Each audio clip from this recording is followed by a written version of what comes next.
ایک صالح پاک دامن عورت جنت کی اس حور سے 70,000 گنا زیادہ خوبصورت ہوتی ہے۔ 70,000 گنا کا مطلب ہوتا ہے لا محدود۔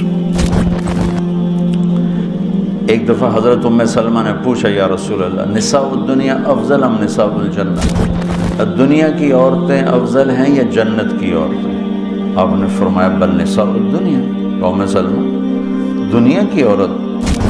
تو انہوں نے کہا یا رسول اللہ وہ کیسے؟ یعنی ہم تو مٹی سے بنی ہیں اور گندگیوں میں بھری ہیں، اور وہ تو مشک عنبر زعفران کافور سے بنی ہیں، پاک پاکیزہ ہیں۔ تو آپ نے فرمایا ام سلمہ بصلاتہن وصیامہن وعبادتہن للہ عز وجل۔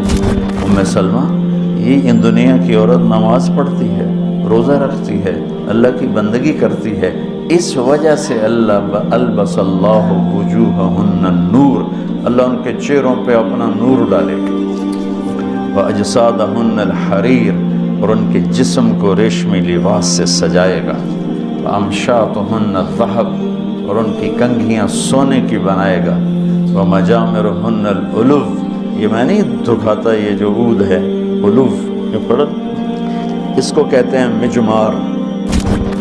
مجمار کا اردو میں لفظ دھونی دینے کی چیز ہے، اس میں مجامر جمع ہے مجمار، کہ اس طرح ان کے سامنے ہوں گے اور اس میں عود جل رہا ہوگا اور اس کی خوشبو پھیل رہی ہوگی۔